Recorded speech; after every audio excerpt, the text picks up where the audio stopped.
베드로전서 3장 17절에서 22절입니다. 선을 행함으로 고난받는 것이 하나님의 뜻일진데 악을 행함으로 고난받는 것보다 나으니라. 그리스도께서도 단번에 죄를 위하여 죽으사 의인으로서 불의한 자를 대신하셨으니 이는 우리를 하나님 앞으로 인도하려 하심이라. 육체로는 죽임을 당하시고 영으로는 살리심을 받으셨느니 이는 그가 또한 영으로 가서 옥에 있는 영들에게 선포하시니라. 그들은 전에 노아의 날 방주를 준비할 동안 하나님이 오래 참고 기다리실 때에 복종하지 아니하던 자들이라. 방주에서 물로 말미암아 구원을 얻은 자가 몇 명뿐이니 겨우 8명이라. 물은 예수 그리스도께서 부활하심으로 말미암아 이제 너희를 구원하는 편이 곧 세례라. 이는 육체의 더러운 것을 제하여 버림이 아니요 하나님을 향한 선한 양심의 간군이라. 그는 하늘에 오르사 하나님 우편에 계시니 천사들과 권세들과 능력들이 그에게 복종하느니라. 아멘. 선을 행함으로 고난받는 것이 하나님의 뜻일진데 오늘 저희에게 하나님께서 맡기신 이 소중한 현장을 향해서 다시 한번 믿음으로 승리하는 복된 날 되시기를 주님의 이름으로 축원합니다. 하나님 우리를 구원하시고 우리에게 복음의 빛을 주시고 이 구원의 복음의 말씀을 증거하는 전도자로 불러주셨습니다.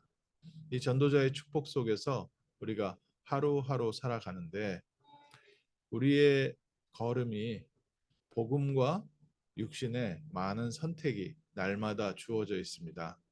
그래서 우리가 조금만 욕심을 부리면 내 눈앞에 보이는 것들이 있는데 또 저희가 복음 안에서 생각해 보면 이런 욕심을 부릴 필요가 없는 것 같기도 하고 또 내가 조금만 하나님 중심으로 생각해 보면 하나님께서 분명히 역사하실 거라는 믿음은 있는데 또 현실 앞에 내가 이것을 놓게 되면 내가 손해를 보는 게 아닌가 이런 마음도 생기게 됩니다. 현실적으로 우리 앞에 와 있는 여러 가지 사건들을 두고 우리에게는 중요한 선택의 기회가 있습니다. 그런데 이 그리스의 어떤 초대교회는 그거 이상의 어마어마한 어려움이 있었습니다. 유대인의 핍박이 있었고 로마의 핍박이 있었고 그 안에서 신앙생활을 한다는 것 자체가 생을 건 결단이었습니다.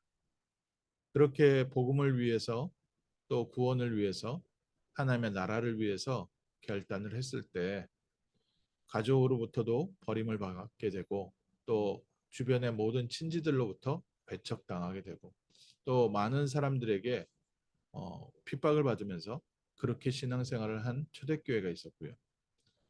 또 어떤 사람들은 자기 고향에 그대로 머물러 있을 수가 없어서 다른 지역으로 도망을 가서 나그네의 삶을 살았습니다.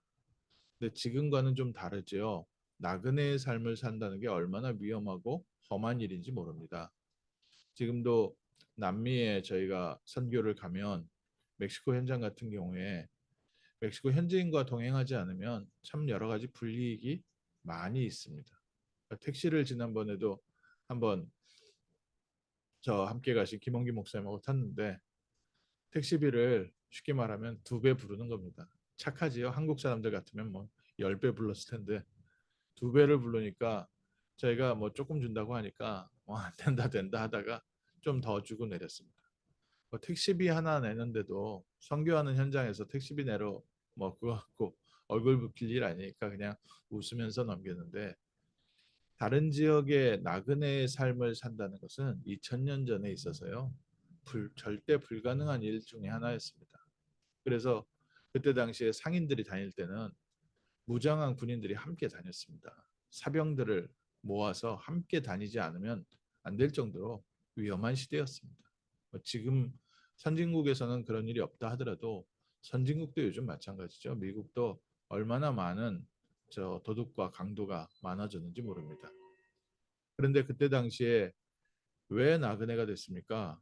복음 때문에 선을 행함으로 너희가 고난을 받은 것이 하나님의 뜻일진데 우리가 믿음 언약을 붙잡기 위해서 복음을 위하여 우리가 하는 선택이 때로는 우리의 삶에 어려움을 가져오기도 하고 때로는 우리의 삶에 정말 힘든 일들을 만들어내는 것 같이 보이지만 걱정하지 말라는 겁니다.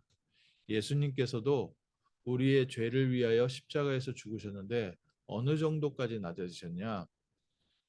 노아 시대에 불순종했던 사람들이 낮아진 그 자리까지 낮아지시고 그곳에서 하나님께서 하늘 보좌의 자리에 올리신 거 아니시냐?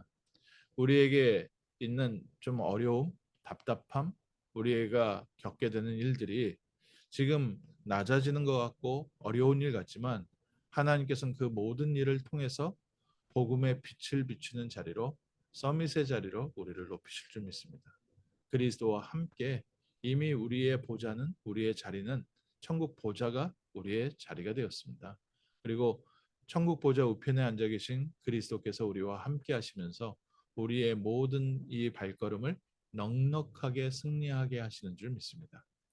미국에서 복음 운동을 한다는 것은 어, 뭐 어떤 면에서 미국이라는 사회가 기독교 사회 아니냐라고 말을 하지만 이미 기독교 사회는 없어진 지 오래됐고요.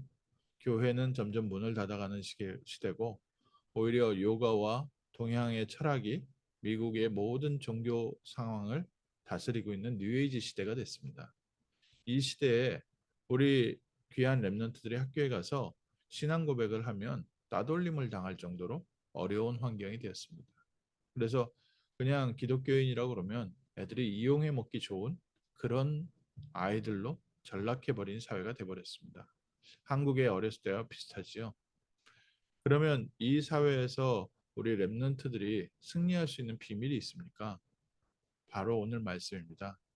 그리스도께서 십자가에서 죽으시고 죽기까지 낮아지셨는데 하나님께서 그를 높이시고 하나님께서 그를 하늘 보좌 우편에 앉아 계시고 천사들과 권세자들과 능력이 그 앞에 무릎 꿇게 하셨습니다. 오늘 저희가 언약을 붙잡고 현장을 갈 때 복음의 빛을 비출 때 모든 흑암과 저주와 실패의 권세가 무너지게 돼 있고 그리스도 안에 하나님의 능력과 권세가 나타나 모든 것이 그리스도께 무릎 꿇게 되는 줄 믿습니다. 오늘 그리스도와 함께한 자로서 오늘 가는 현장을 살리는 증인 되시기를 주님의 이름으로 축원합니다. 가는 현장마다 살아있는 그리스도의 능력을 보여주는 증인 되시기를 주님의 이름으로 축원합니다. 정말 우리가 그리스도의 이름으로 나갈 때 모든 것이 다 막막해 보이지만 결국에 하나님께서 모든 것을 합력하여 선을 이루어 그리스도 앞에 만물이 무릎 꿇게 하시는 그날까지 우리가 복음을 누리고 하나님의 응답을 기다리고 또 복음으로 도전하는 승리의 하루, 복된 하루 될 줄 믿습니다. 기도하겠습니다. 하나님 저희에게 복음의 참된 비밀을 주시고 복음 안에서 저희를 인도하시되 그 어떤 환경과 그 어떤 조건에도 흔들리지 않는 든든히 흔들리지 않는 그리스도의 망대로 세워가시고 믿음의 망대로 세워가심을 감사드립니다. 그리스도의 빛을 비추는 참된 파수꾼의 역할, 전도자의 역할을 감당할 수 있도록 하나님 오늘 아침 저희 마음과 생각에 영혼에 새 힘을 더하여 주옵시고 그리스도께서 앞서 가시며 승리하신 이 승리의 길을 따라가는 증인되게 하시며 하나님 모든 환경과 모든 조건이 합력하여 선을 이루며 그리스도 앞에 무릎 꿇는 승리의 날 되게 하시고 무엇보다 하나님 우리에게 붙여주신 복된 영혼들에게 생명의 빛을 비추며 생명운동이 일어나는 전도운동이 일어나는 복된 하루 되게 하옵소서. 주 예수 그리스도 이름으로 기도합니다. 아멘.